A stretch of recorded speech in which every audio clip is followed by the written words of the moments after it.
our the Osogbo pastor. Àwọn ló máa bá sọ̀rọ̀ lórí Jésù gẹ́gẹ́ bí olórí àlùfáà. They will be speaking of Jesus as àti onígbọ̀nwọ́ wa. And our Ṣọ́ọ̀tì. Torí àti sọ fún wa pé àkórí ẹ̀kọ́ yìí ni iṣẹ́ tí Jésù ṣe fún wa lónìí. The theme of this Jésù ó jókòó gẹ́gẹ́ bí olórí àlùfáà àti onígbọ̀nwọ́ àbí ti onígbọ̀nwọ́ wa. sitting as the high priest and our shorty. Orúkọ wọn ni Pastor O.E. Adéwọlé. And the name is as mentioned. God bless you as you listen. Ó ṣé o, Ọlọ́run wa, ó ṣé o, àwa dúpẹ́ lọ́wọ́ rẹ. Ìwọ ni ìyẹ́ fún o, Alpha Omega, ìwọ ló yẹ. Ní orúkọ Jésù Olúwa wa. Olúwa dúpẹ́ lọ́wọ́ yín láàárọ̀ yìí. Lord, we thank you this morning. We exalt you. A fi ìbùkún fún yín torí pé ẹ̀yin lọ́lọ́run. We bless you because you are God. Nítorí ẹni káwà náà la ṣe wà. You allow us to exist. Olúwa ń wojú yín láàárọ̀ yìí pé kẹ́ tún we are looking up unto you to bless us the more. Kẹ́ ẹ bá wa sọ̀rọ̀ láti inú ìwé mímọ́ jáde. That you speak to us from the scripture. Kẹ́ ẹ sí wa ní iyè, kẹ́ ẹ sí wa ní etí. That you open our understanding, our ears. Kẹ́ ẹ sọ wá dẹni ìbùkún. And that you make us blessed. Ní orúkọ Jésù wá ṣe bẹ́ẹ̀. Amen. Do so in Jesus' name. Ògo ni forúkọ yín. Hallelujah. Ní orúkọ Jésù Olúwa wa. In Jesus' name we pray. Ẹ kí hallelujah. Hallelujah. A tún fẹ́ lo àkókò yìí láti dúpẹ́ lọ́wọ́ Ọlọ́run fún àǹfààní tá a tún nílé ní. We want to use this moment to thank the Lord for this privilege. Láti ìjẹta láti bẹ̀rẹ̀. We started 3 days ago. Tọ́lọ́run alààyè tí ń bá wa pàdé. The God has been visiting us. A tún fẹ́ dúpẹ́ lọ́wọ́ yín náà fún ìfaradà fún wa. We also want to appreciate you for bearing with us. Nípa ètò àti jẹ àti sùn. Concerning our lodging and feeding. Amen. Amen. Ẹ má bínú sí wa. Please bear with us. Mo kò tẹ́ ẹ mọ̀ pé ẹ̀ ní bínú sí wa. I do trust you will not be angry with us. A lọ sí ìnáwó kan ní Ìbàdàn ní bí ọ̀sẹ̀ mélòó kan sẹ́yìn. We went for a ceremony in Ibadan a couple of weeks ago. A lọ sí ìgbéyàwó. Specifically marriage. Ìdílé tiwa lọ́kọ. Our family is the husband. Adẹ̀náwó anára. We spent all we could. We have to muster our financial strength together. Ẹ kí hallelujah.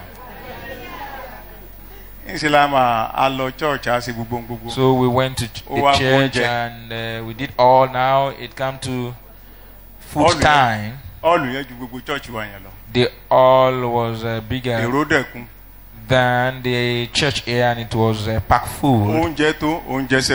We have sufficient food and even extra. But I must tell you that I did not get anything to eat. My doctor was not like me now. While we were together, sitting together.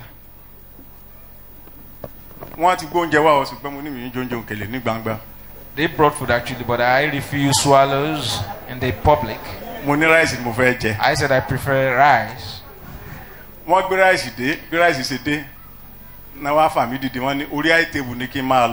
They actually brought the rice, but by the time the rice is arriving, I was already asked to come to the high table. Hallelujah. Because I am the father of the groom. Groom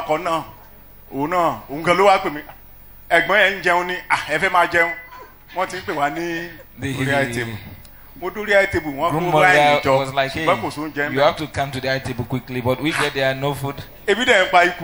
And I was actually hungry. I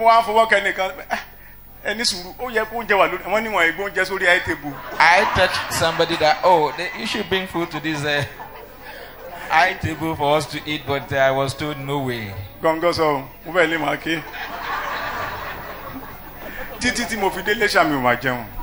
till I got to Elisha, no food. Now, why wasn't I angry? Because it's our own ceremony. Just say, imagine I cannot be fighting my brother for not providing food. I contributed. I contributed money that can buy big cattle.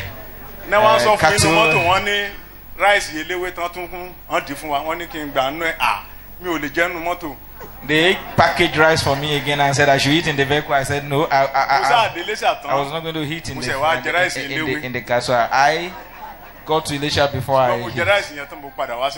Then when I finished eating the rice, I came to the church to rejoice. All that came because of our family. So it's we that are actually celebrants, and so now, if you are tempted to get angry, the question I want to ask is, to whom are you going to express your anger? We are all doing these things. So, hallelujah. Hallelujah.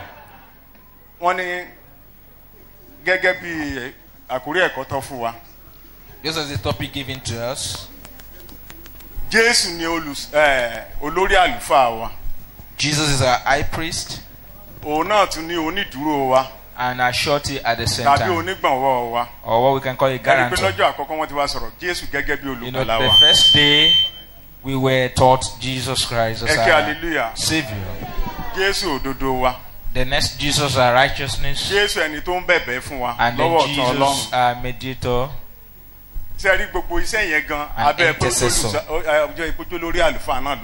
Everything is still under the duty of the high priest, and he is a high priest. And the duty of the high priest is to offer sacrifices. Hallelujah. So let's read the scriptural passage given to us. Ẹsẹ̀ 21 to 23. Nítorí a ti fi wọ́n jẹ àlùfáà láìsí ìbúra. For those who formerly became priests received their office without its being confirmed. The Old Testament high priests, they all come from the same. They came from the family of Aaron specifically. Made us to understand that they were appointed, but it's not that. It's by an oath bought by birth. So it's by birth that they were made a high priest. Nípa ẹni tí ó wí fún un pé Olúwa búra kì yóò sì ronúpìwàdà. But the Bible says that Jesus is going to be the high priest one day and oath for him. He wasn't Aaron from the line of Aaron, but from the family of a king. I do repeat this, that in Yoruba land, that it is the Abali, so to speak, that will install a king, and they will never become one. They will never become one. But if you are going to make a king, a local priest must be there. And the king will never become a priest, a local priest, or a herbalist. They cannot just go together. So Jesus is from a king family. He was to be made a high priest. And there was a king in the scripture that did that. It was disastrous for that king, a renowned king for that matter. He was burning an incense in the presence of God. It was leprosy. He died in the bush. He was taken out of the country. He was not even buried among the kings. So Jesus is to be the high priest by an oath. Ìwọ ni àlùfáà kan títí láé nípasẹ̀ Mẹkiṣẹ́dẹ́kì. Mẹkiṣẹ́dẹ́kì. Orí ìkẹjọ ẹsẹ̀ ìkíní. Then chapter 8. Jẹ́ pàtàkì nínú ohun tí à ń sọ lé èyí. Now the main point of what we have to say is this. Àwa ní irú olórí àlùfáà bẹ́ẹ̀. We have such a high priest. If you had to look closely into all those phrases, we would not leave on time. So talking about high priest from chapter 7 and then and that's what we'll be talking about this morning. And we tí ó jókòó lé ọwọ́ ọ̀tún ìtẹ́ ọlá ńlá nínú àwọn ọ̀run. Who is seated? Who is sitting in the right hand of the throne of the majesty in the heavens? Ìránṣẹ́ ibi mímọ́ àti ti àgọ́ tòótọ́ tí Olúwa pa kì í ṣe ènìyàn. Kì í ṣe ènìyàn. The minister of the sanctuary and of the true tabernacle. It wasn't made by hand. So, àkòrí tán fún wa ni. That's the topic we are considering. Mo ní kókó mẹ́ta ló wà lórí níwájú. There are 3 points before me. Ṣùgbọ́n kókó àkọ́kọ́ ẹ̀ àwọn dáàdì wa ti bá wa yanjú ẹ̀. The first point has been tackled by our dad yesterday. That is to say the scripture that we are focusing on. Ó gbọ́dọ̀ yé wa. We must understand. Wọ́n ti sọ fún wa lánàá, wọ́n ní kì í ṣe Kìrìsìtẹ́nì lákọ́ sí o. We are told that it wasn't written to Christians. Wọ́n láwọn Júù la ṣe kí ni? But àwọn Júù tó gba Jésù tí wọ́n tún ní ìtara o. That are zealous towards the Lord. Kìrìsìtẹ́nì lè kẹ́kọ̀ọ́ ń bẹ̀ o. Christian can learn from it. It's not written for Christians, but it's written for Christians. If I say it's not written for Christians, but for Christians. It's not written to Christians. But as far as we are concerned, we do not understand the act. We've not seen one before. And the golden pot, we've never seen it before. And even the high priest they're talking about, we've never for once have such practice. But these Christians, they were preaching to them, and as I explained yesterday about that, you know, I will not be repeating what my superior have taught. You know, the case is like a case of migrating from Islam. Definitely such we face persecution. So were the Jews then. So we keep that for now. So the one they suffer externally from persecution is even a small one. But the bigger one, the bigger battle is one. As long as that temple remains, is a problem to them. That Solomon temple in Jerusalem, that was the problem the Christian then had. So our Christian So Paul wrote to those group of Christians. Ideally, Paul supposed not to write because in the book of Galatians, he was actually commissioned to minister to the Gentiles, while Peter and James and Co. should face the Jews. But observing that there is a problem ahead, that there is tendency to return to where you came from, that these people can mess things up and get confused. And so, when you are reading this and you have the key and that is actually written to the Jew, by the time you get to chapter 6, you'll be able to know how to interpret. By the time you get to 10 again, and we was emphasizing that there is no sacrifice for sin. So he has to take them back to the temple for them to understand the nature of sin and the life. And so Paul now encouraged them not to cast away their confidence. All those ones has been well told. The second point is Jesus, our high priest. And the third point, he must be above our companion, our shorty. And yesterday, our dad discussed issues about the high priest. And I would like to show the picture for us to see. So that we can understand from a pictorial perspective what it was. So we will see that. Okay. Fine. We have hallelujah.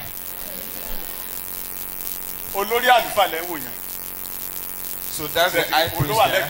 And he's there and there. All that our dad discussed yesterday is on the high priest, if it can be zoomed. The one that you see on the chest is where you have the 12 stones, and you can see the shoulder. And they have stone ear. All were explained yesterday. You find that in Exodus 28:9-10 as read to us yesterday. And the brethren, the names of that shoulder is based on their bed. The one on the chest according to their cord. Is based on their calling, not as they were born. So, for the one on the shoulder is Reuben that came first. By the time we get to the chest, the breastplate, it wasn't Reuben that was leading, but Judah. And by the time they were writing that of Judah, it was that Sardis and it's reddish.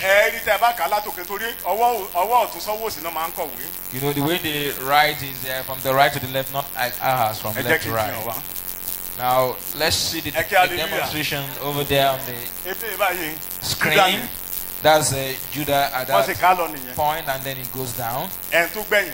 Then the one that came last is there. And that stone that was there is a white one. And that one is jasper. I say we're not going to do exposition on that. We got a lot of teaching on that. But we couldn't see that picture. I bought this book 1988, $150 then.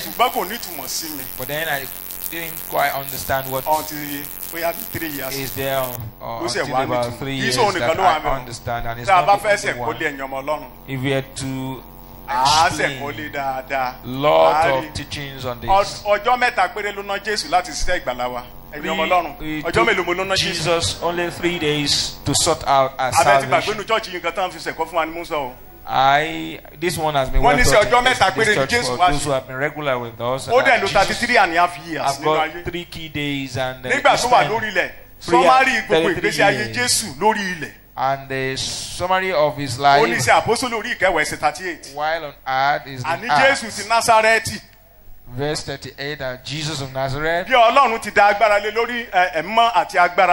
God pour on him powers and the Holy Spirit, and they walk about doing good to all those afflicted of sin. That's all about his life in the flesh. But it's got a 3-day assignment that God commissioned him to carry out from the cross to the throne. All 3 days. 3 days to sort out our salvation. But Jesus for the past 2,000 years has been in this position for over 2,000 years. And when you read these in the scriptures that Christ our high priest, those ones that got that message, the Jew, they understand the high priest and the concept, and Aaron was their high priest with this ephod and all those cloth. God put that on him. And after him, Elizabeth took over. And that's how it's trickled down to until we got to Zechariah. And in Luke chapter 1, hallelujah. He was serving the Lord, no issue. ọmọ Aaroni náà ni. And the wife a daughter of àwọn Aaron. méjèèjì pé ṣùgbọ́n wo ṣe kí ni. The two of them blameless torí Ọlọ́run alààyè ní nǹkan ńlá fún wọn. They were barren because God have got a special plan for them. He who laugh last, laugh best. ìgbẹ̀yìn lọ́lọ́run alààyè fayọ̀ sí o. You know, God keep the joy at the end. So olórí àlùfáà yóò jí jáde. And so the high priest kí ni mo ló yà jáde. came out of the holiest of holydom. nígbà tí áńgẹ́lì sọ̀rọ̀ fún ó ní kí ni mo báwo ni nǹkan yìí ṣe lè ṣe. Angel spoke to him actually. He queried, how can this be? And the angel was like, oh, you are not Ọlọ́run alààyè wá gbé Jòhánù lé lọ́wọ́. And God gave him John. Olúwa ràn wá lọ́wọ́. May the Lord help us. So olórí àlùfáà nìyẹn. So that was the high priest. Bíbélì ní nǹkan tí Jésù Kristi wá ṣe nínú ayé. The Bible says what Jesus came to do on earth cannot actually occupy all the books. More than all the books in the world cannot be contained in all books.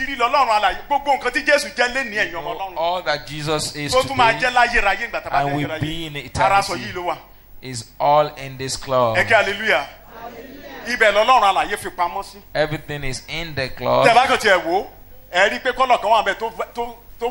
Very prominent. You see a prominent green color of 2 or 3 there. Green, for instance, about 3 of them. We actually have 7 colors, you know, 12 tribes. So Judah produced Jesus and his red. And when we come, the whole thing, everything turned white. If you get to the book of Revelation, you find that Jasper at the throne of God. And so once you are blood, wash you are clean. And the Bible says he put these on his breastplate. And he was also asked to put these over his heart. So that in his thinking is occupied with the 12 families. You know, the ephod is below, breastplate is over it with all the stones. It's held with a chain. Amen. The back and the one in front, everything chained together. Golden. It implies that our life as individuals, either in the ministry or by birth, that is already linked to Jesus, tied to Jesus. Hallelujah.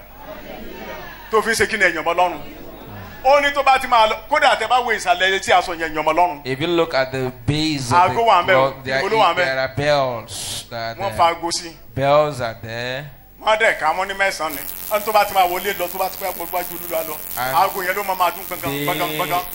nine and that bell, you know. We will not be talking about that in detail because it may be too much for us to understand. So it was briefly mentioned to us yesterday that all that Jesus is in color, and in the way what he went to, there was a bonnet on his head. What was written there was holiness unto the Lord. So that the Israelites might be acceptable in the holy things. So if you consider it closely, children of God,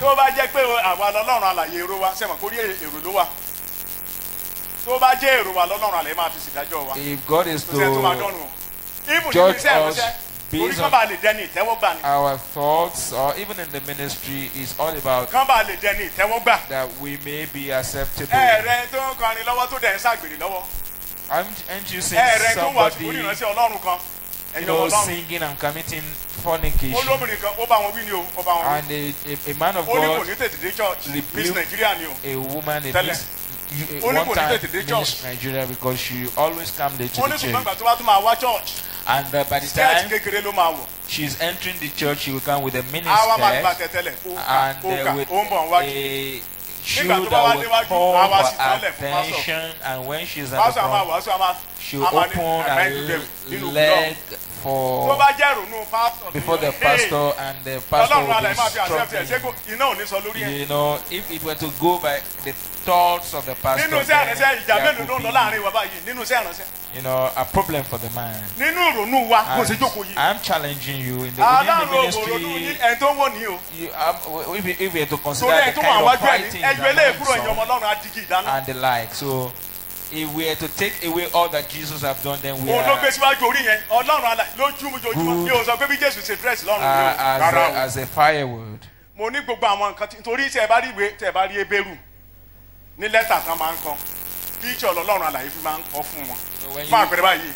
see the writings to EBU or in the Jew writings, they would put a symbol there. Like we have ABC, they have their own with picture of certain people, symbol. For they leave the first letter of the EBU. The picture is cattle, and that is what they use for sacrifice. And then the next one that follows is the cross, sign of the cross. Of course, cattle will definitely be used for sacrifice, which the cross stands for. So God uses pictures to explain things. Hallelujah. We are not saying that this is exactly Jesus dressed over there, but what we are saying what Jesus was yesterday and what he is today. They are all rooted in the dressing of the high priest. Look at it closely; it's very beautiful garment. You know, the most expensive one is the breastplate. So, that's our high priest. Now, I want us to consider this closely. In the Hebrews chapter 1, from verse 1 to 3. Hebrews 1, chapter 1. Ẹni ní ìgbà púpọ̀ àti ní onírúurú ọ̀nà tó ti pa àwọn wòlíì bá àwọn baba sọ̀rọ̀ nígbà nì. Ní ìkẹyìn ọjọ́ wọ̀nyí ó ti pàṣẹ ọmọ rẹ̀ bá wa sọ̀rọ̀. Ẹni tó fi ṣe ajogún ohun gbogbo nípasẹ̀ ẹni tí ó dá àwọn ayé pẹ̀lú àwọn ayé ẹni tí ṣe ìtànsán ògo rẹ̀ ìtànsán ògo rẹ̀ àti àwòrán òun tìkára rẹ̀ tí ó sì ń fi ọ̀rọ̀ agbára rẹ̀ mú ohun gbogbo dúró tí ó fi ṣe ìwẹ̀nù ẹ̀ṣẹ̀. Ó jókòó ní ọwọ́ ọ̀tún ọlá ńlá ní òkè.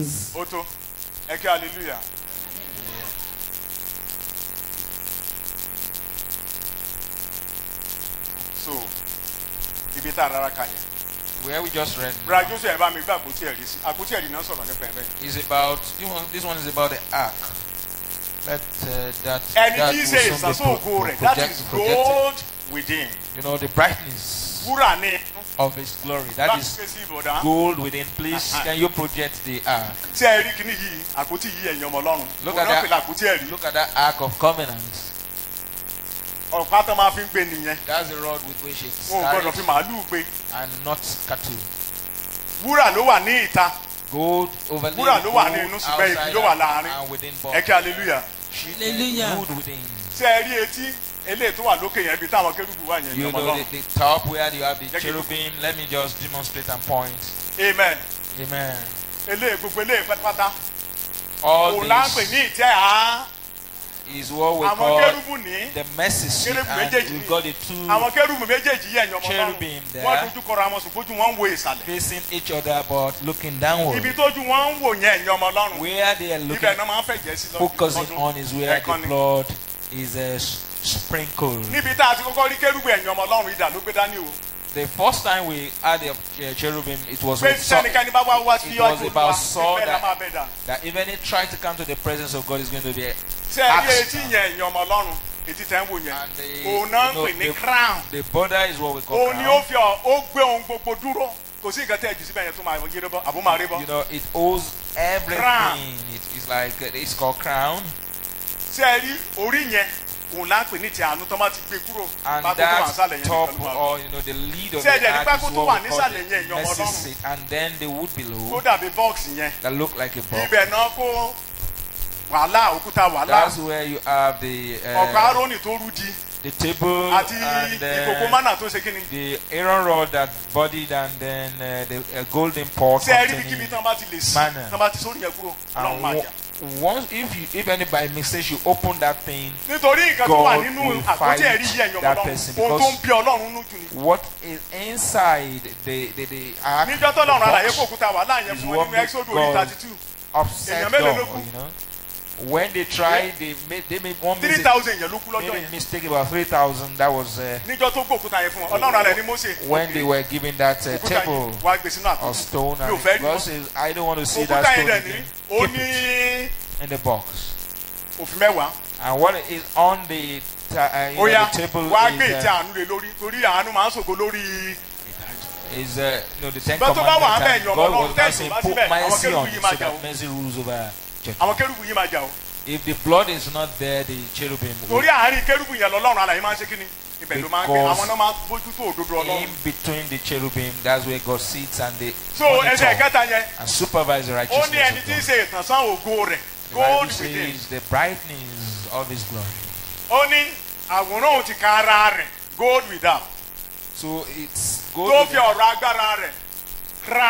And without, and of course the word of His power that sustain all is the crown we're talking about. And when He completed the work of redemption that we're talking about, mercy, and when the blood is not once the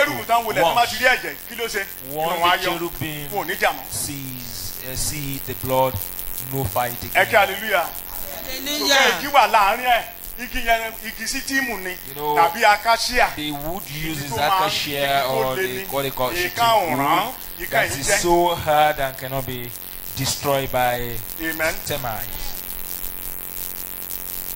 So the second chapter was, you know, he's talking about shittim wood. That you know, our case is a case of you know, the shittim wood and then glorified with gold, which is our righteousness. So, and in our explain the shittim wood, that the wood and himself that is God, and then man. That they are the same. Exodus 28. Exodus 25. We read from the book of Exodus chapter 25.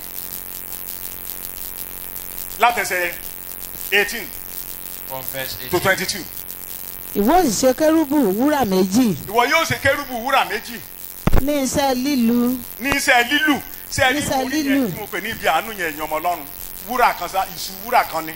You know, the one that I call ìṣúwúrà kan ni wọ́n máa lù ní ṣe náà máa ṣe kí ni náà máa lù náà fi máa fọ́ọ̀mù gbogbo nǹkan tán fọ́ọ̀mù yẹn kò sí ní tán ti fún àyíká kan wọ́n máa lù jáde. You know, beaten to shape under it and all that until it gets to that shape. Ní iṣẹ́ lílù ní kí ìwọ kí ó ṣe wọ́n. And you shall make 2 cherubim winged angelic figures of solid armored gold on the 2 ends of the mercy seat. Ní ìkú ìtẹ́ àánú náà méjèèjì. Ṣíṣe kérúbù kínní ní ìkù kan. Make 1 cherubim on each end. Àti kérúbù kejì ní ìkù kejì. Making the cherubim of one piece with the mercy seat. Láti tí àánú ni kí ẹ̀yin kí ó ṣe àwọn kérúbù náà ní ìkù rẹ̀ méjèèjì. On the 2 ends of it. Àwọn kérúbù náà yóò sì na ìyẹ́ apá wọn sí òkè. And the cherubim shall spread out their wings above. Kí wọn kí ó fi ìyẹ́ apá wọn bo ìtẹ́ àánú náà. Covering the mercy seat with their wings. Kí wọn kí ó sì kọjú sí ara wọn. Facing each other. ìtẹ́ àánú náà ní kí àwọn kérúbù náà kí ó kọjú sí. And looking down toward the mercy seat. ìwọ sì fi ìtẹ́ àánú náà sórí àpótí náà. And you shall put the mercy seat on the top of the ark. àti nínú àpótí náà ni ìwọ ò fi ẹ̀rí tí èmi ò fi fún ọ sí. And in the ark you shall put the testimony, the 10 commandments that I will give you. níbẹ̀ lèmi ò máa pàdé rẹ. There I will meet with you. èmi ò sì máa bá ọ sọ̀rọ̀ láti òkè tí àánú wá. èmi yóò máa bá ọ sọ̀rọ̀ láti and I will commune with you. Hallelujah. so lẹ́ni níwájú Ọlọ́run. So today in the presence of God, Jesus is at the right hand of God in the and that's where God communes with us and God meets us at this end time. It's not about through any angel or through any prophet, but through Jesus. So where he's speaking with us is from the mercy seat, not judgment seat. As such there. So he explained the shitting wood in detail. And that's what chapter 2 explained. And when you get to chapter 3 of Hebrew, he was given a title, Apostle of Asabu. And our I sat down and read.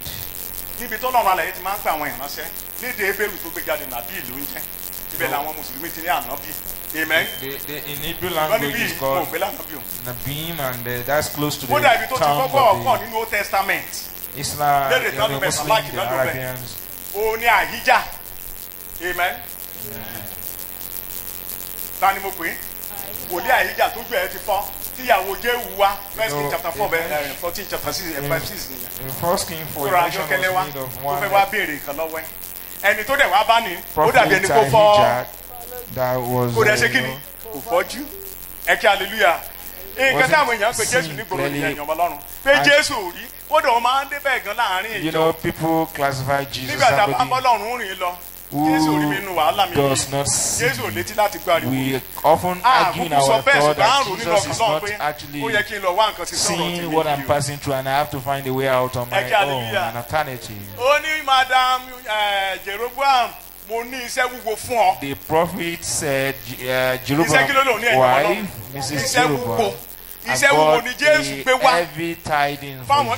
Ẹran tí àwọn ebéèrú o. And that's exactly the so ẹni wọn gbà tí Jésù máa bá wọn sọ̀rọ̀ a máa fòwe bá wọn sọ̀rọ̀ bí kì í ṣe kan tó máa ṣe nìyẹn. When he was speaking to them, lójú kán má bàa ṣe kí ni. he spoke to them in parable so that they can, with their eye they cannot see and with their ear they cannot understand. nígbà tó bá kòwé fún ọ tán àwọn àpòsólì àwa tún lọ bá. And when he's done with the parable, the disciple do go to him and ask that he should give them an explanation, and he do explain, and that's our own Lord.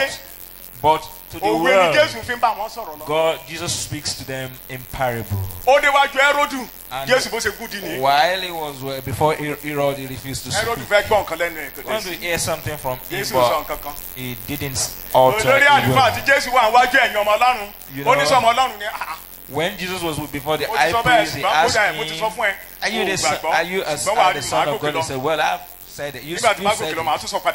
But he told them that by the time I go up, I return them. When the high priest had this, he garments, and it was in the Old Testament that he must not do that, and he did, and that was the end of priesthood and the old order. He tore. And when Jesus was to complete and close the case of the Old Testament way of things, he tore the veil so that you and I may see. So therefore, there is no more. So therefore, anything that would do you good benefit you, you are no longer blind to that. So Jesus apostle. Moses was a great leader. Amen. Moses was a great leader. Where it was some great leader. Great leader by our class. The Bible says he was faithful in his house. I wonder where was the faithful. By the time you read Exodus chapter 40 and you read verse 16, the Bible says Moses did it according to the pattern given him. You may read it so that we can understand what it means to be faithful. Before we go into our teaching for the day. Exodus chapter 40 verse 16. Verse 19. Verse 19. Bẹ́ẹ̀ ni Moses ṣe. Thus did Moses. Gẹ́gẹ́ bí èyí tí Olúwa pa láṣẹ fún un bẹ́ẹ̀ ni ó ṣe. Ẹsẹ̀ 19. That the Lord commanded him. Ó sì na aṣọ àgọ́ náà sórí àgọ́. Ó sì fi ìbòrí àgọ́ náà bò ó lé orí. Bí Olúwa ti pàṣẹ fún Mósè. Bí Olúwa ti pàṣẹ fún. 21. Ó sì gbé àpótí náà wá sínú àgọ́. And he brought the ark into the tabernacle. Ó sì ta aṣọ ìkélé, ó sì ta bo àpótí ẹ̀rí. Bí Olúwa ti pàṣẹ fún Mósè. 23. And covered the ark of testimony as the Lord commanded Moses. Ó sì tú àkàrà náà lẹ́sẹẹsẹ dáradára. And he set the bread in order upon it before the Lord. Lórí rẹ̀ níwájú Olúwa bí Olúwa ti pàṣẹ fún Mósè. As the Lord had commanded Moses. Ó sì tan fìtílà wọn nì síwájú Olúwa bí Olúwa ti pàṣẹ fún Mósè. And he lighted the lamps before the Lord as the Lord commanded Moses. Ó sì fi tùràrí dídùn jóná lórí rẹ̀ bí Olúwa ti pàṣẹ fún Mósè. And he placed incense thereon as the Lord commanded Moses. Ó sì fi pẹpẹ ẹbọ sísun sí ẹnu ọ̀nà ibùgbé àgọ́ àjọ. Ó sì rú ẹbọ sísun àti ẹbọ ohun jíjẹ lórí rẹ̀ bí Olúwa ti pàṣẹ fún Mósè. And he put the altar of burnt offering by the door of the tabernacle of the tent of the congregation and offered upon it burnt offering and meat offering as the Lord commanded Moses. Nígbà tí wọ́n bá lọ sínú àgọ́ àjọ àti nígbà tí wọ́n bá súnmọ́ pẹpẹ náà, wọ́n á wẹ̀ bí Olúwa ti pàṣẹ fún Mósè. Ẹ kí hallelujah. Hallelujah. When they went into the tent. There were 8 mentions of is doing things according to the commandment given to him. And what is required of us as well is that we should also be faithful to God. Please preach the scriptures and nothing more than what the Bible says. Hallelujah. Ló wá padà sí orí ìkẹrin ló padà sínú aginjù kí ló dé tí mo wọlé ìlérí kí ló dé tán wọnú ìsinmi lórí àìgbàgbọ́. In chapter 4 of Hebrews returned to the wilderness how they were not able to enter the rest based on ẹsẹ̀ ìkíní dẹ́sẹ̀ kẹta in chapter 5 ẹ̀kọ́ wa bẹ̀rẹ̀ nìyẹn o. verses 1 to 3. Jésù olórí àlùfáà wa. Jesus the high priest. Hébérù orí ìkarùn-ún ẹsẹ̀ ìkíní ẹsẹ̀ ìkejì ẹsẹ̀ ìkẹta. Nítorí olúkúlùkù olórí àlùfáà tí a yàn nínú àwọn ènìyàn. Ṣé ẹni bẹ́ẹ̀ àárín ènìyàn láti máa yàn jáde. For every high priest chosen from among men is appointed to act on behalf of men in things relating to God. Tí a fi jẹ fún àwọn ènìyàn ní ti ohun tí ṣe ti Ọlọ́run. A tún wá fi jẹ fún àwọn ènìyàn ní ti ohun tó ń ṣe ti Ọlọ́run. Kí ó lè máa mú ẹ̀bùn wá àti láti ṣe ẹbọ nítorí ẹ̀ṣẹ̀. Ó lè máa mú ẹ̀bùn wá kó tún máa ṣe ẹbọ fún ẹ̀ṣẹ̀. To offer both gifts and sacrifices for sins. Ẹ̀ka. Ẹni tí ó lè bá àwọn aláìmọ̀ye àti àwọn tí ó ti yapa kẹ́dùn nítorí àṣẹ. Ó bá àwọn aláìmọ̀ye àtàwọn tó yapa kúrò lójú ọ̀nà ó ń bá wọn kẹ́dùn. He is able to exercise gentleness and forbearance toward the ignorant and erring. Ká. Nítorí a fi àìlera yí òun náà ká pẹ̀lú. A fi àìlera yí òun náà pàápàá àfiyì ká. Since he himself also is liable to moral weakness and physical infirmity. Nítorí ìdí èyí. And because of this he is obliged. Bí ó ti ń ṣe ẹbọ nítorí ẹ̀ṣẹ̀. Bí ó ti ń ṣe ẹbọ nítorí ẹ̀ṣẹ̀ fún àwọn ènìyàn. Bẹ́ẹ̀ pẹ̀lú ni kí ó ṣe fún ara rẹ̀. For his own sins as well as for those of the people. Kò sí ẹni tí ó gba ọlá yìí fún ara rẹ̀. Besides, one does not appropriate for himself the honor of being high priest. Tí kò sí ẹni tí a pè láti ọ̀dọ̀ Ọlọ́run wá gẹ́gẹ́ bí a ti pè Árónì. But he is called by God and receives it of him just as Aaron did. Bẹ́ẹ̀ ni Kristi pẹ̀lú kò sì ṣe ara rẹ̀ lógo láti jẹ́ olórí àlùfáà bí kò sí ẹni tó wí fún un pé ìwọ ni ọmọ mi lónìí ni mo bí ọ. So too Christ the Messiah did not exalt himself to be made a high priest but was appointed and exalted by him who said to him àti bí ó ti wí pẹ̀lú níbòmíràn pé ìwọ ni àlùfáà títí láé nípasẹ̀ Mèkísédékì. You are a priest appointed forever after the order with the rank of Melchizedek. Amen. So Jésù wọ́n ní olórí àlùfáà tá a máa fi jẹ ní Ísírẹ́lì. About Jesus, that normally the high priest is always choosing among men. That's why he has to be a man. 100% is he was. I mean, he is God. And the 100% was a man. Drop his glory in heaven and then put on the nature of man, because God was looking for a body that would suffer for sin and was looking for blood as atonement for sin. And there is just no blood under heaven that can actually measure up. So God brought Jesus. It was not born of a man. All of us, or by accident, by one reason or the other, we were born into this world. But definitely it involves man and woman. Even the one that is done in vitro, it still has to be a combination of the two. So the two garments. But by the time Jesus was to be born, it was God himself that overshadowed Mary, and we understand from science that the blood of the mother will never touch that of the child. It's like an interaction between by way of osmosis, the interaction between the mother bloodline and that of a child, interacting by division and all that, and osmosis. Because there is no gene that will be contributed actually in that sense by the mother.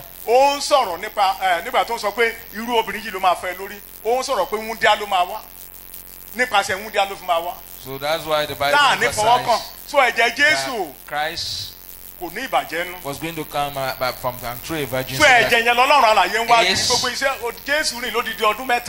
His blood will not have a contribution.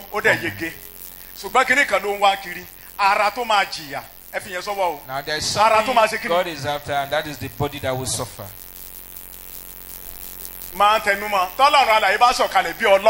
If God, is to come as a God into this world, definitely will destroy the world. You tell a single to teach the kindergarten, she will just be too hard on them. I saw one on WhatsApp. It was terrible. The nanny, as a nanny girl, taken as a nanny, did single.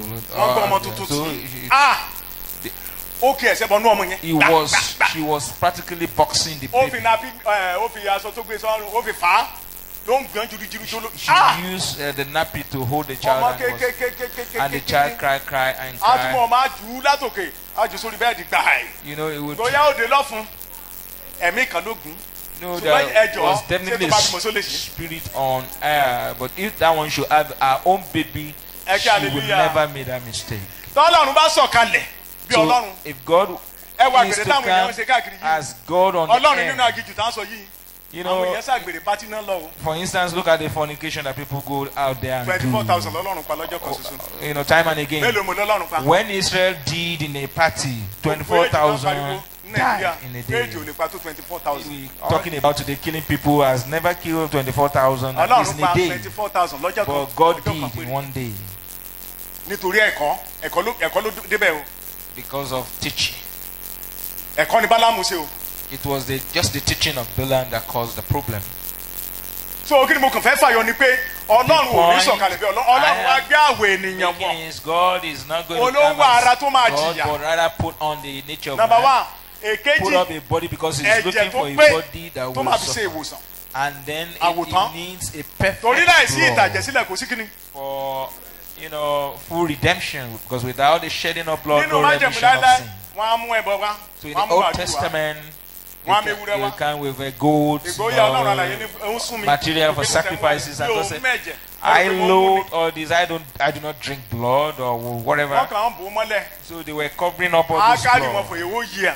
And that sustained them for only 1 year. And so when Jesus shed his own blood, it actually started from Gethsemane when he was releasing his blood. The Bible says he prostrated praying in great agony and the vigor that the sweat was like a drop of blood. And you know, you normally do your sweat off the face. And he did that and then went into the judgment. His body was so much beaten. And the Bible says the chastisement of our peace was on him. You know, everywhere his body was touched by the wind. The Bible says at the point he was in among the, you know, a number of soldiers, and they were, you know, throwing their sputum and all that on him, and he was beaten and all that, that we might be free and set free. That he might take away our reproach. So finally he was on the tree. And let's read from John chapter 19 verse 14. Oh yeah.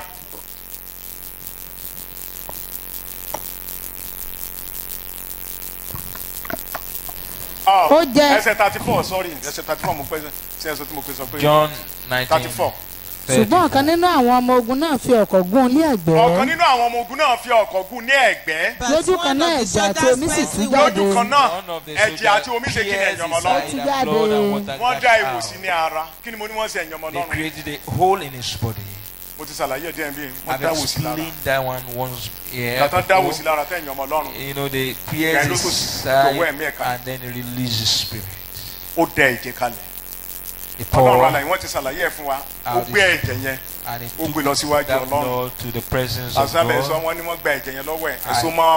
The blood was collected for him and tied to the altar. Pastor Lawrence ní lẹ́yìn ìgbà tẹ́jẹ̀ débẹ̀ tán ó ní Ọlọ́run àlàyé ní kí ló fẹ́ o. Pastor Lawrence when explaining, God asked him he should name whatever he wants, and the prayer of Jesus was, "Save now, I beseech you." Kò lè rí nínú ènìyàn o ṣùgbọ́n rí nínú Kristi. So God sees.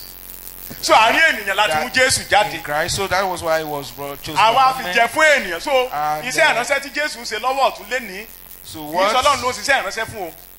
He is currently doing at the right hand of God. Jesus not is a there ministry not to serve the interest of God, but the interest of God, but our own interest. He is for our own merit. Nítorí títí wa ló ṣe ń ṣe gbogbo tó ṣe. Àyàn fún ènìyàn. He was chosen for man. He will not be speaking on behalf of God. Whoever is speaking on behalf of God to man is a prophet. But the one that hear from man and then commune God on behalf of man is a high priest. I will say, Father, consider this one. I know him. I know her. It was explained as intersection yesterday that, oh yes, take care of this evil, let it not. Whichever one is so stubborn, return to the sender. Apart from doing that for us, sometimes he will prevent us from facing evil. Two-way traffic. So we've got two-way traffic. You want to go and face an evil. You were not just cooperating, listening, or decoding. He will block your way and return you.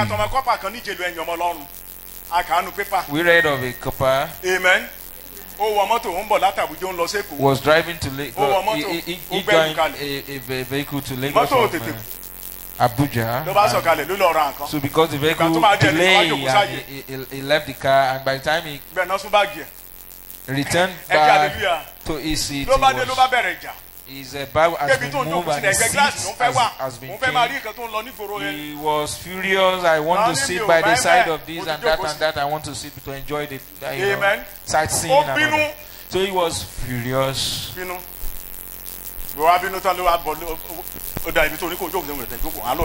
So in anger, he just that copper sat another place.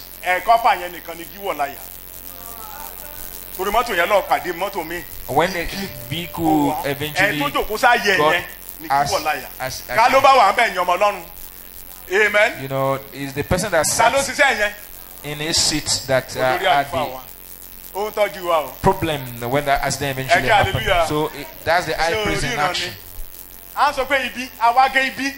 When we're talking about evil, even we ourselves, give you an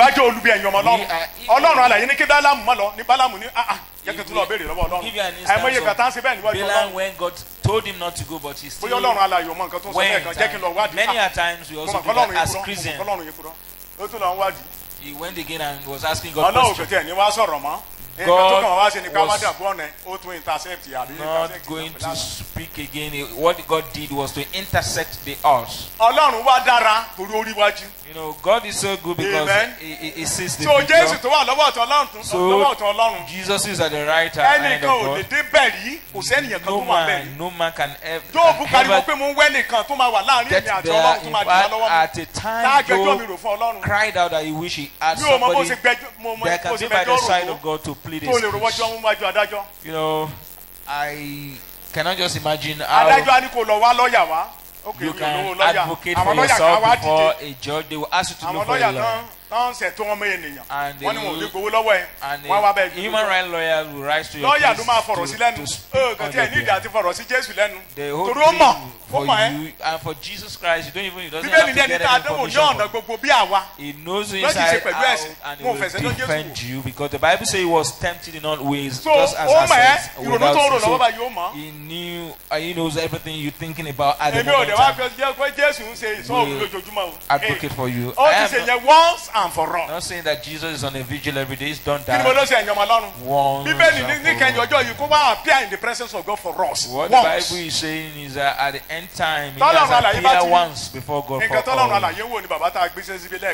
You know, what God is saying is the priest picture that was presented before us, because what God is seeing on his in the thought of Christ is holiness. And then the one on the chest, and where Jesus is, that's where all matter is determined. Amen. Or are determined. So for all blessings that come into this world come from there. So the question is, will he forget you? No. In fact, the Bible now says you and I are also seated there with Christ. Amen. Hallelujah. So, Jesus made us to understand that there was no man, none that ever stay in the presence of God, but now he put us on his shoulder and we are together seated with him, with him and in him in the heavens. I recall a story once ago. The Samaritan man and somebody who was accosted and wounded by armed robbers. That Samaritan, which I call Jesus our Lord. Amen. He came down from his horse or from his animals. The Bible says the man in blood wounded, he put on his beast and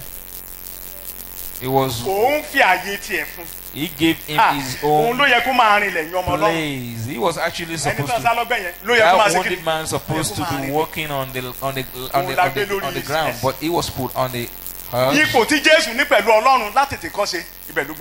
What I'm saying in essence is the position that Jesus had with God from the beginning. That's where he put us. And so if you say Christians are righteous, it's not by our work, because the Bible says Jesus was made sin unto us. Not because he sinned or he ever sinned or have any sin in him, but he became a substitute on the cross, and is the righteousness of God from time immemorial, and he is the light of God and everything. So he gave us that and then his own place, and it became ours.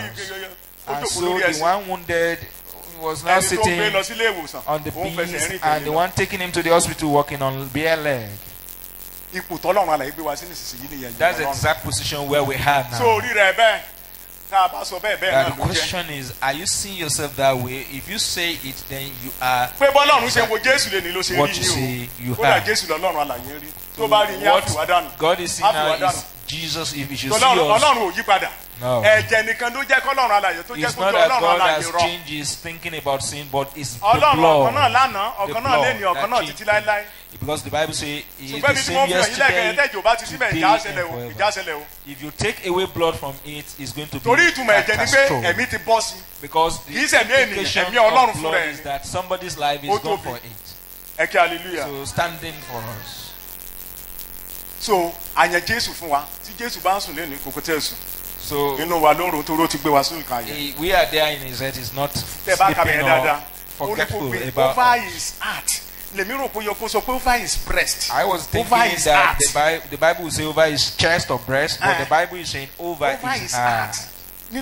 So we are in his thinking. We are there in his heart. We are there in his thinking. 24/7. We are not thinking about him all the time, but he was. I mean, he's always thinking about us.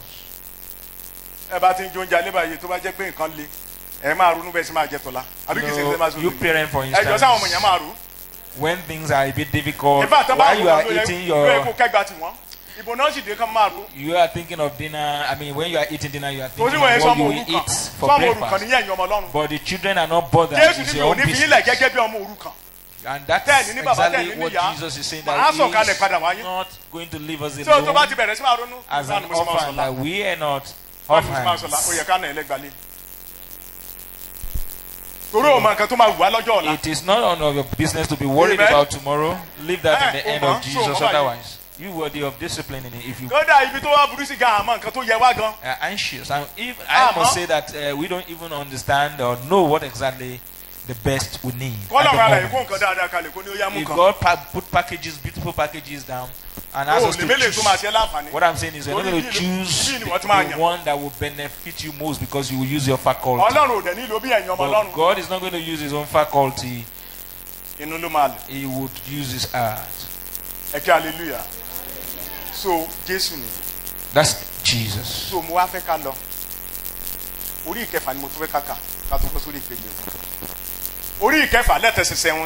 we're going to 20 chapter 6 now. Chapter 6 Hebrews 17 to 20. Bí Ọlọ́run ti ń fẹ́ gidigidi. Láti fẹ́ lè yípadà ìmọ̀ rẹ̀ hàn fún àwọn ajogún ìlérí. Kẹ́ ẹ tó dé 17 yẹn tẹ́ bá bẹ̀rẹ̀ láti 15. Ọlọ́run alààyè ń búra. In verse 15, the Bible says God himself swears. Bíbélì ní Ọlọ́run alààyè ń búra. In verse 16 he swears. Nítorí ènìyàn á máa fi ẹni tó pọ̀ jù wọ́n búra. Ènìyàn máa ń fẹ́ ẹni tó bá pọ̀ jù lọ búra. Ìbúra náà a sì fi òpin sí gbogbo ìjiyàn wọn fún ìfẹsẹ̀múlẹ̀ ọ̀rọ̀. Men indeed swear by greater than themselves, and with them in all disputes, the oath taken for confirmation is final, ending strife. Nínú èyí tí bí Ọlọ́run ti ń fẹ́ gidigidi. Ọlọ́run fẹ́ gidigidi. Accordingly, God also, in his desire, láti fi àìlèyípadà ìmọ̀ rẹ̀ hàn fún àwọn ajogún ìlérí. Fún àwọn ajogún ìlérí. To show more convincingly and beyond doubt to those who were to inherit the promise of unchangeableness. Ó fi ìbúra sáàrin wọn. Ó fi ìbúra sáàrin wọn.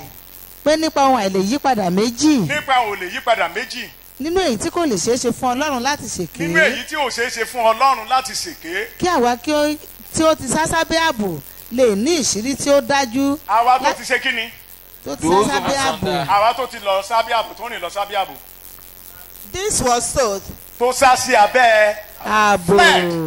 This was so that by two unchangeable things, his promise and his oath, in which it is impossible for God ever to prove false or deceive us, we who have fled to him for refuge might have mighty indwelling strength and strong encouragement to grasp and hold fast the hope appointed for us and set before us.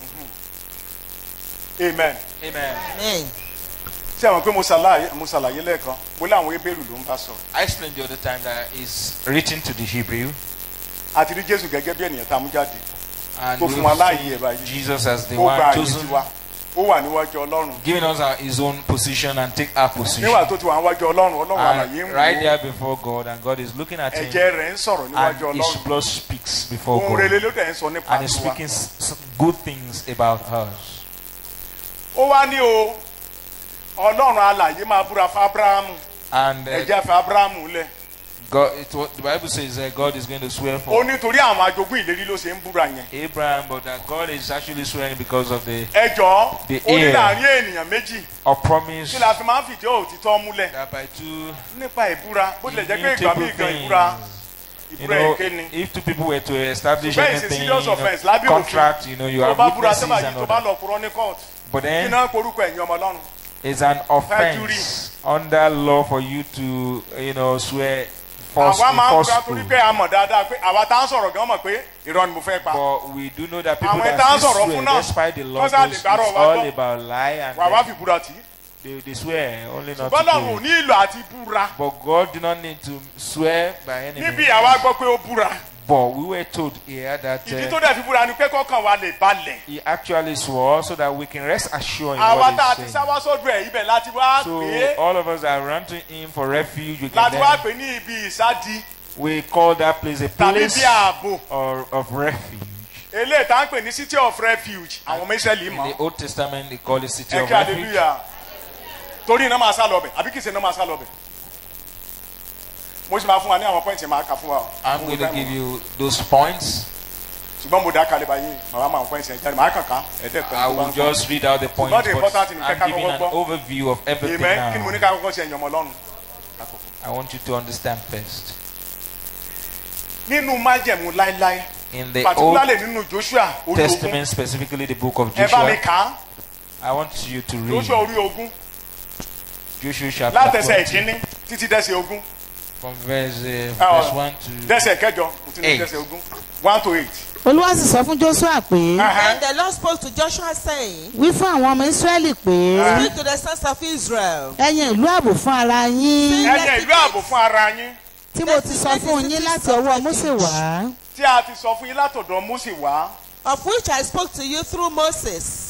kí apànìyàn tí ó bá ṣèèṣì pa ẹnìkan Tí lé apànìyàn tó àìmọ̀ ṣèèṣì kí ka ó lè sá ẹnìkan lọ síbẹ̀ kí ó lè sá lọ bẹ̀. That the manslayer who kills any person Oh, yeah. unintentionally without premeditation may flee there. wọ́n sì jẹ́ ààbò fún yín lọ́wọ́ olùgbẹ̀san ẹ̀jẹ̀ Ẹ̀hẹ́n. And they shall become your refuge from the avenger of blood.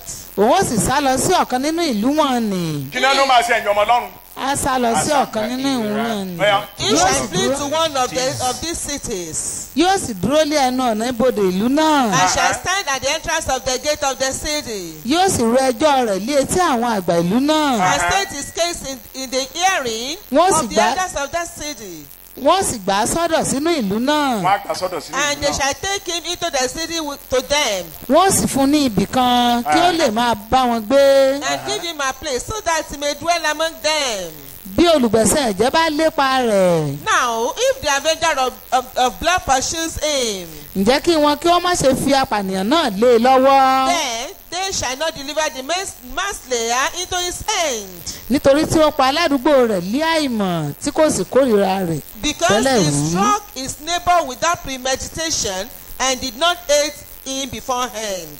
òun ó sì máa gbé inú ìlú náà He shall dwell in that city títí yóò fi dúró níwájú ìjọ fún ìdájọ́ until he stands before the congregation for judgment. títí ikú olórí àlùfáà ó fi wà lé ọjọ́ wọn nì Until the death of the one who is high priest in those days. nígbà náà ni apànìyàn náà yóò padà Then the manslayer shall return to his own city òun ó sì wá sí ìlú rẹ̀ and to his own house, àti sí ilé rẹ̀ sí ìlú náà láti ibi tí ó gbé. and to the city which he fled.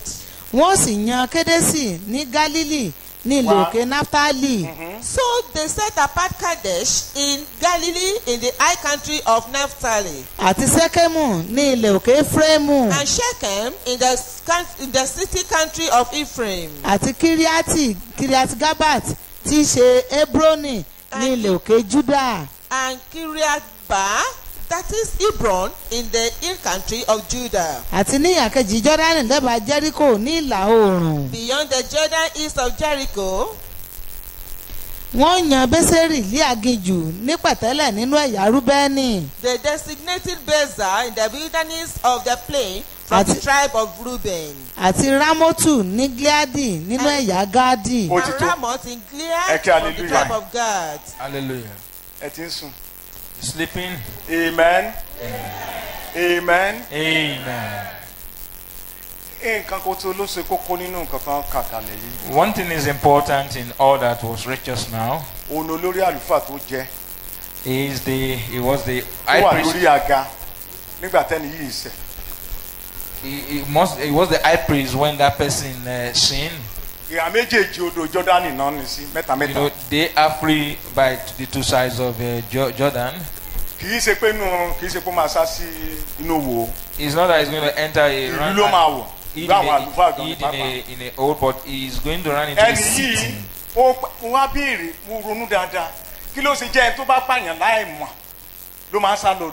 Why is it that only those that kill without premeditation that runs into this? The city, and they may be cutting a tree and then and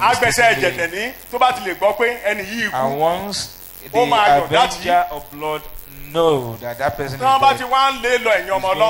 to chase the person to kill. And so the prayer of the one being chased will be to get into the city of refuge, and they must open.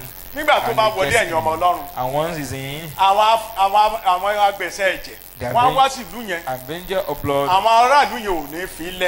we come to that city, but they will not release it. And we stay in the city till that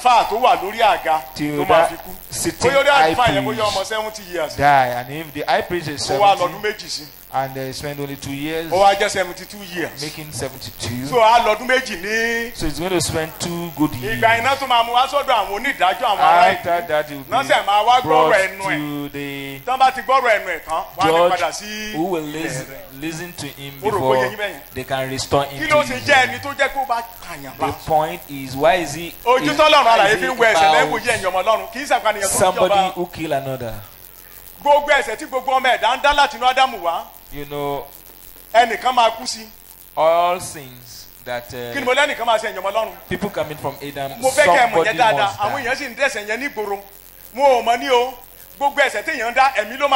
You know, every sin committed by man, clean life.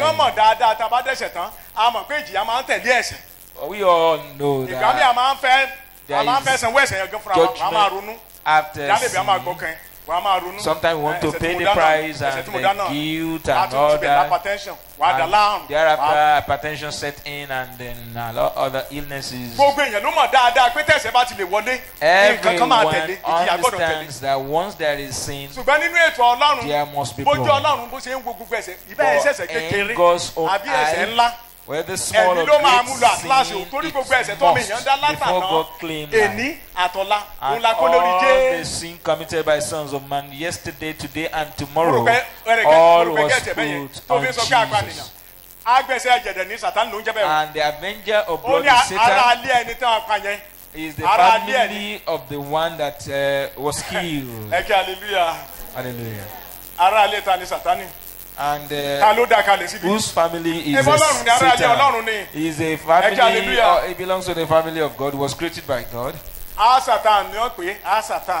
It's called that in that tongue. Satan, and the Muslims call it in the Yoruba tongue Ashitani. Amen. Hallelujah. You know, Satan will not carry cutlass. He's not going to carry a cutlass. Adversary. All he will do is to report. He will report before God. But if you look at that mercy seat, the blood sprinkled once, but in front of it 7 sprinkles. Bíbélì ní a fi ẹ̀jẹ̀ ṣe gbogbo tó wà ní ayé And the Bible àfisọ́gbọ́n. says Bẹ́ẹ̀ gẹ́gẹ́ la gbọ́dọ̀ fi ẹ̀jẹ̀ ya ọ̀run gan sí mímọ́ pẹ̀lú. everything was sanctified by blood, and so the same thing. So that Sátánì tó ń lọ fi wá sùn kò ní lè. So that by the time níwájú Satan Ọlọ́run kò lè débẹ̀ mọ́. get there before God, Tí Sátánì bá máa fi yín sùn lé ní he ẹ̀yọ́ will ọmọ not even be given access. Ẹ̀yin gan ara yín ló máa fi yín sùn. You know, Satan will not report you to God, but will report you to yourself. Ìwọ̀gẹ̀ ló máa accuse. He will be accusing you in your heart. Ẹsẹ̀ méjì mélòó ló kà lẹ́nu. Will query you how many scriptures, chapters of verses have you read today? You see the other brother there has read verses, and he will use personal pronoun. Me, myself. Like I, me, myself. He's not going to use external. Do you think you amount to anything in that church? Look at the way you treated and all that. Like a brother, the son committed fornication in the church, and the church was so strong in discipline, they excommunicated that son forever. And the father is a top leader in the church, and he felt so bad. And since I've been serving this pastor, imagine, see the way he treated me. I expect he should call me apart, and I thank God he mentioned him before me, and I told him I want him. Satan is after you, and that's what Satan does, that you are nobody in the church. See the way you are treated in the church and life. I told him, have you gone to the pastor, to meet the pastor? In fact, they started this person talking about they established Oshogbo's church, but one day he was able to see God and worship, and he saw God. So I pray that you'll be able to worship God out of any challenge. Satan cannot accuse you before God anymore. He's only going to accuse you before yourself.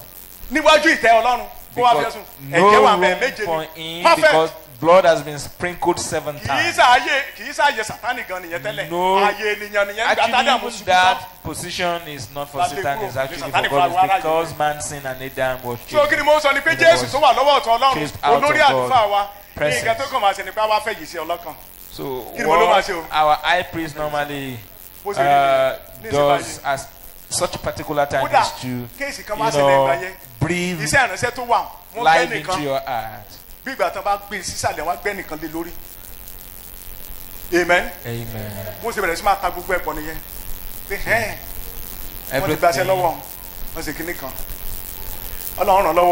God helped that man. Actually, there was a scheming behind the scene that is not even connected to his son, but is connected everything in his thoughts. Our thoughts is very important. So what you need to do is worship, and then you get out of it. So the city of refuge to whom the slayer runs, strong consolation is about the one mentioned Shiri, that at least I am before God, and he wants to hold on to that hope, and that hope is behind the veil there in heaven. So is Jesus that sat there, our high priest after the order of Melchizedek? All those names mentioned, I cannot explain all those names. It's a complete statement. They are making statements loaded with meaning. They were all loaded with meaning. That once you can, in fellowship, you are on a shoulder in fellowship. Hebron is Ramoth Gilead, Ramoth fellowship. Ramoth is something high, so Ramoth Gilead is about something high. So God placed us in a high place. In the olden when you put on shoulder, you know, by your parent or whoever, how do you feel? We don't do this often. But in the past, they do. When you go into farm, my father will put me on his 2 shoulders. I will be playing with his head and he would, you know. Do you know that kini kan ló ń ṣe inú ẹ̀ máa ṣe kini. You know is. lúborí ìkàndógún ẹsẹ̀ karùn-ún nǹkan tá a lọ sí nílùú ààbò nìyẹn ìyọmọ Ọlọ́run Jésù ló ń jẹ́ ìlú ààbò Ọlọ́run olórí àlùfáà tí ò dẹ̀ lè kú láéláé mọ́ ni. the city of refuge and the high priest that lives forever. nígbà tí ó sì rí i tán lẹ́yìn ìgbà tó rí àgùntàn yẹn tán ó gbé e lé èjìká rẹ̀ ó ń yọ̀. dọ́bù ni o soldiers. If you read that passage, you talking about the 2 shoulders. He put the sheaves on the 2 shoulders, rejoice. We're talking about the Golan there. Golan today. Donald Trump has made a map of Golan Heights. He redrew the map of Israel, including Golan Heights. Which was one of the cities of refuge. So when we are on his shoulder, Jesus is rejoicing. Now the point is, can you imagine a figure the one that carry you on the shoulder is the one that is everything. So declare that problem cannot come near you. Hallelujah. So the high priest bears on his 2 shoulders. And when Isaiah was to explain that the kingdom is upon his shoulders. So when it's on about judgment, singular shoulder was mentioned. When it talks about at least 2 shoulders are involved, and it can never get tired. And the greatest of it all is the joy in carrying you. You know, because of car today, we're no longer doing that for children. All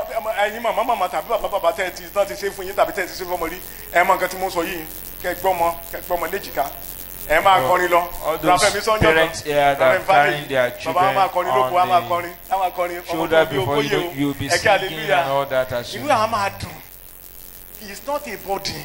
It isn't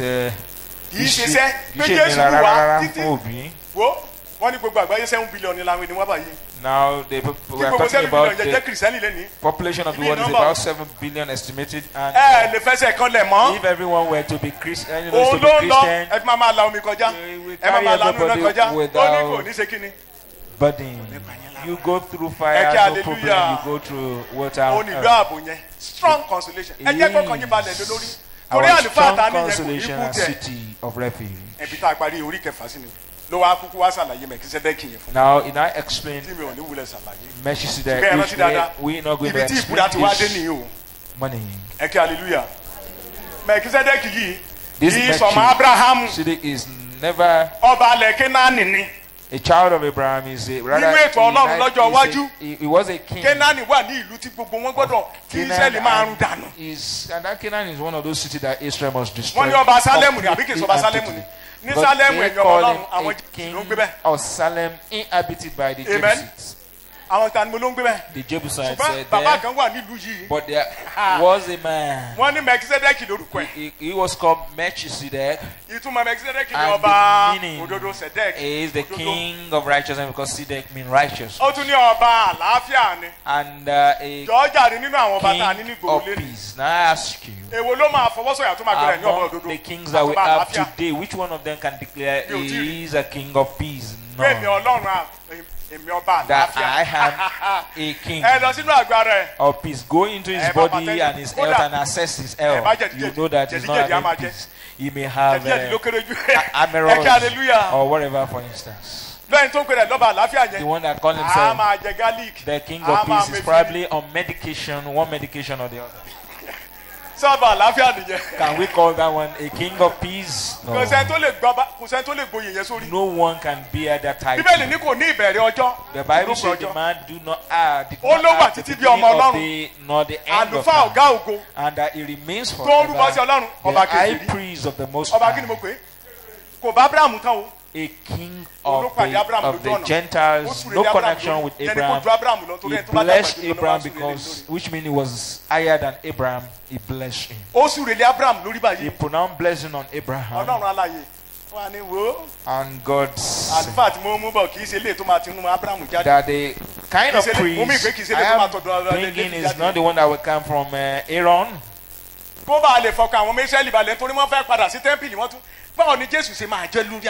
You know, they wonder how the Hebrew, the Jew were wondering how will it be high priest when we have one living in the physical temple. And so they were now taken to verse 4 that God has sworn that he is a priest after the order of Melchizedek. And so it was with an oath. It implies that I think God should not swear anymore. For them to have that assurance, that's why God went that far. God was like, I have left the Levi because I have already taught the This book we're reading was written 4 years later, not be temple in the 64, and the temple was destroyed 4 years after, AD 68. So those who left Jesus and hold on to the temple lost it all. Those ones that left Jesus and went back to the sacrifices, you know, in the temple of Solomon there was nothing like a altar. He was not talking about the temple of Solomon, but rather he took them back to the tabernacle in the wilderness, and the one I showed you the other time. You know, the temple is meant for the millennium. So the temple was brought down and they were scattered all over the world, and they lost all. I pray that may you not go empty-handed. In fact, if you leave this Jesus we're talking about, I'm asking you, where else do you want to go, or where do you want to go? You really have a father? Is it Ogedengbe you want to talk about, or any of the warrior, or you want to say God of Awolowo or whatever? Can you make a reference to that? People will query you, but if you say that God of Babalola, people will wonder if you call God of Awolowo. Satan will tell you the man of Awolowo under my food. May you not go back to vanity. You know, if you leave Christ, of course, you're going to vanity. So they head on to the temple and lost it all. And all the you find in the temple is the ark, the high priest, and the like. Everything in chapter 6, and that's explanation on chapter 6. Now, I want to mention them point by point and what Jesus. Okay. Criteria Now, criteria for being a high priest, it must be a man. Hebrews 2:6-11. It's not angel that he came to help, but son of Adam. It must be the other one. It must be blameless. Hebrews 7:26-27. He must be merciful and show mercy to Son of Man.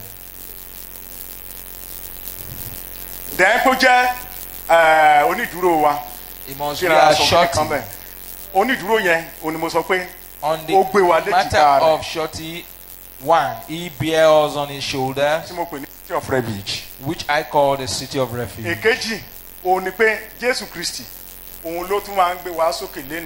He is our true and the identity that lifts us up today. He is lifting us up today.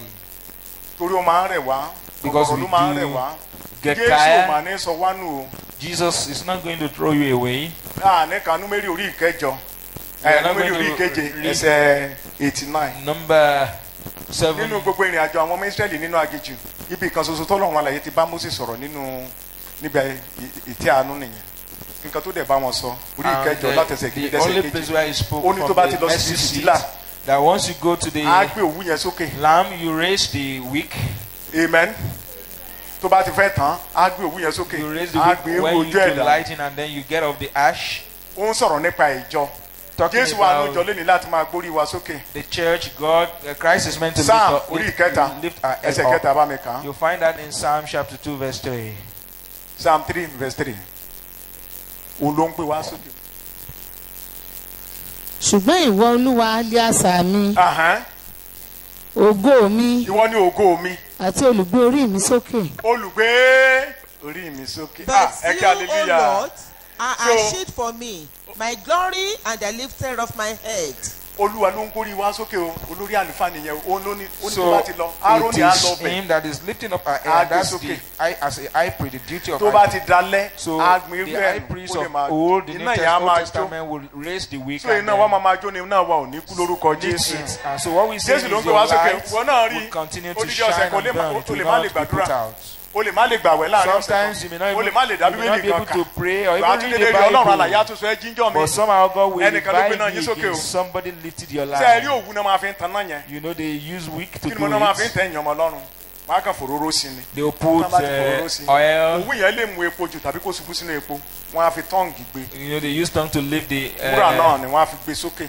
They will use the tongue of gold to lift up the wick and then the light continues. The lamp continues to burn. Sometimes people can insult you out there in the town and you are sorrowful, down in your or you add news and you are just down. By the time it's the fourth day you discover that you are lifted again.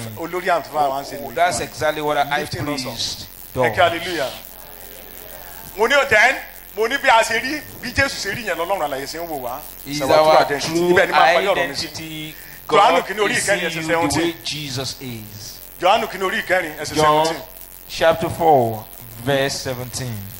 Nínú èyí la mú ìfẹ́ tí ó wà nínú wa pé kí àwa kí ó lè ní ìgboyà lé ọjọ́ ìdájọ́ nítorí pé bí òun ti rí bẹ́ẹ̀ ni àwa rí ní ayé ìsinsìnyí. Bí Jésù ṣe rí bẹ́ẹ̀ làwa rí ní ayé ìsinsìnyí. As Jesus is, so we are today. Amen. Ẹ kí hallelujah. Hallelujah. Ṣé ọtí tí jẹ́ pọ́pọ́ìntì kejì tá à ń sọ ṣé ọtí yẹn mo ti ṣàlàyé. Nǹkan tó jẹ́ ṣé ọtí. Shorty, what that implies. Amen. Mo kàn fẹ́ sọ̀tún mẹ́ fún yín ni. Àwa náà dẹ̀ mo ní ìdúró ló ń jẹ́. I'm talking about somebody who is a guarantor. Ó jẹ́ gbèsè. You know, it's like somebody owes a debt. Wọ́n wá ní kò mẹ́nìkan wá tó máa dúró. He owes somebody and then needs somebody to stand for him. Kéèyàn lọ yáwó lọ́wọ́ ẹnìkan. For instance, you borrow. Oníjọ́ yá mi ní 1 million. Please, can you loan me 1 million?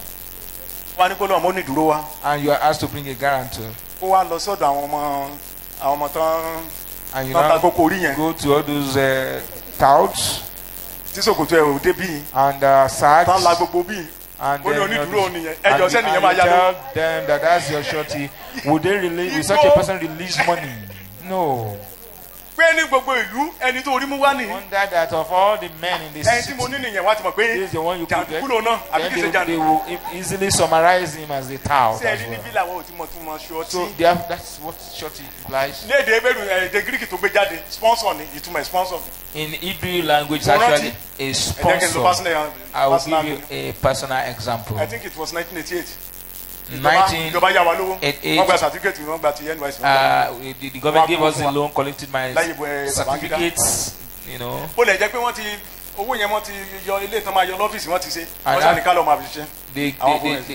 release at least 30% to us in the final analysis. But the money got finished. And you can never owe government. Amen. And you made away with it. No way. So now in Osun State, my name was just mentioned on the radio. I never heard because I did not listen to programs on radio, you know. He's the one that I used as my guarantor. They sought for him that look. We want to collect our money concerning the person that you stand for, you sponsor, and so. And if the money is not paid back, you will definitely be held responsible. Now I pay me. So, what you are 18,000? I be 18,000. Nothing. We were given 18,000 then in the 80s, and it has now become 30,000. Amen. I paid the money and collected my certificate. Imagine if I was not able to pay it. Who will pay it? My sponsor. So, you know, in the West, if you have to get job, you have to bring your sponsor. You know, in their own context, the sponsor has certain things that they benefit. You know, when I got my own, I didn't give it even a mineral. Not even a bottle. But there, over there, if somebody is to sponsor you in the West, certain percentage must go to your sponsor so that if things goes wrong, you can get something to fall back on. You know, today people sponsor easily because they don't really quite understand the implication. Neither the government take it as serious, and then the masses as well. Now, we are now saying that you are no longer out there, but you are in the city of refuge. In fact, it was 6 in the Old Testament. But Christ mentioned 7 in the New Testament, and there was the 7 churches. Local church, so local church, I belong to Universal Church. Is the city. Universal pastor. Local church is the city of refuge. If you say you belong to Universal Church, that will not work. You know, when you are, says that you should rise to the church of Pergamum. Those are all those churches are the city of refuge. And when we say Jesus bears you on the shoulders and on the chest, we are talking about the church. But those 7 churches in the Revelation, they are all in. They were in Turkey. If you sit down again and study those 7 churches, you would put your Bible down and worship. Complete statement. All those churches, Sardis, Pergamos, and the like, they loaded well. They all loaded. Meaning you are right in the city of refuge. Somebody came all the way from Lagos to meet a Jew. God said that this church is the city of refuge for the last days.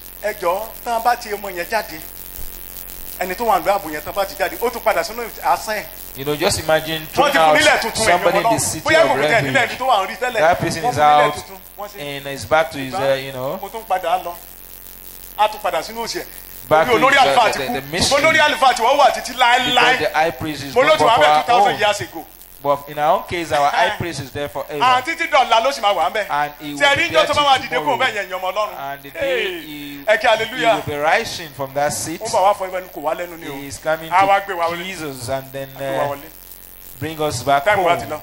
Our time is fast spent. I want us to thank God that we are in the city of refuge, which is the church of God. Nothing like the university. If I get to US, definitely I will find a church there. You know, but we are our Christian there. If we are one in the city, you must have your local church. And that is where Jesus lives. That is with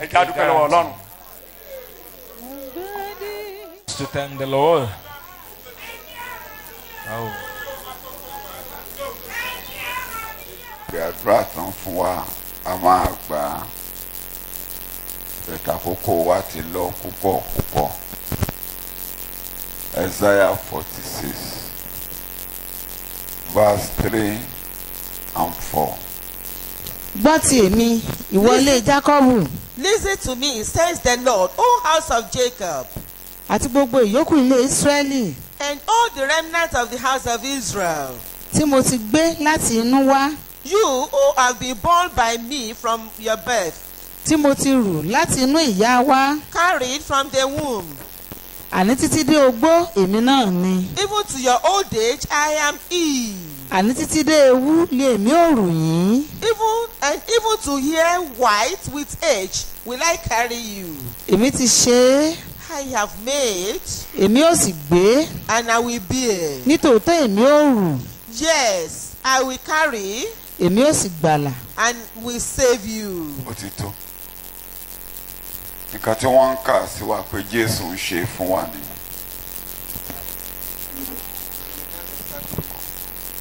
What the preacher has taught us that Jesus did for us. Wọ́n fún wa ní illustration takeaway mọ̀ fún wa ká fi jọ́sìn ká tó máa lọ. I'm giving you your takeaway already. Nígbà tí ará Samaria kan when a Samaritan orí ẹni tí olè ṣáláṣàpá. He saw somebody wounded by armed robbers. Ó gbé lérí kẹ̀kẹ́, ó gbé wálé. He put him on his ó gbé wá sí ilé èrò and brought that tọ́jú person to the ibẹ̀ ni wọ́n parí ẹ̀kọ́ of the sí hospital. Ilé èrò ibẹ̀ ni ìjọ. So we talking about ibẹ̀ ni ilé ìtọ́jú. The inn there representing the church. That's where you'll be cared for. Ó lọ sí ìrìn àjò.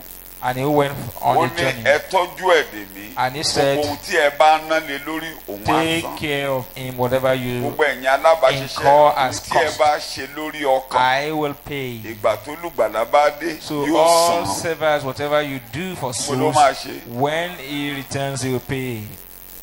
Bàbá tí ọmọ rẹ̀ rìn lọ, ó gbé léjìká, ó gbé wálé. The father that the child walked away, carried on the shoulders and àti sá wọ́n ṣá wa lọ́gbẹ́, wọ́n pa wá lára, àsá sí ìlú àgbò. So we've been wounded and ran to the city of refuge. Israelis were used as examples. That's none of our business really, but the one that concerns us is what Jesus has done today. And the preacher emphasized that that book was actually written olórí àlùfáà àti wa lónìí ó jókòó sékè ni o. We are learning from it what the high priest actually does, that he is seated there and carrying us on his shoulder right to the presence of God lórí ẹsẹ̀ wa ẹ jẹ́ ká lọ dúpẹ́ lọ́wọ́ Ọlọ́run. So òun ló máa rù wá títí délé. Ibi tó gbé wa sí ọwọ́ ayé ò lè ká wa. Ọwọ́ ọ̀tá ò lè bá wa. Ibi ò lè débẹ̀. Enemy cannot reach there nor any evil. Ajìnà sí ibi. We are far from Ajìnà sí ìnira. We are far from affliction. Ajìnà sí wàhálà ayé. We are far from problems of the world. Ajìnà sí ìdààmú ayé. We are far from worries.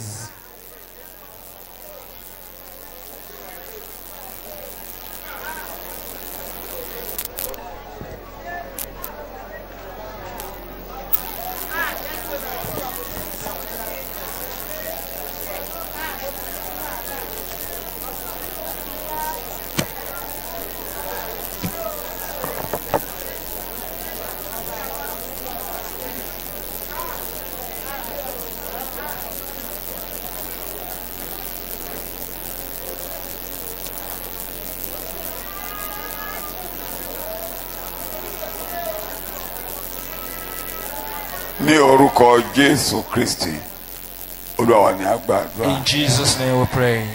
Ṣàmìyàn kó kanlẹ̀ dáadáa. Jẹ́ a jókòó díẹ̀. Let us be seated for a while. Àkókò wa ti lọ púpọ̀. Our time is fast spent. Tó bá ti di aago kan àbọ̀. When it is 1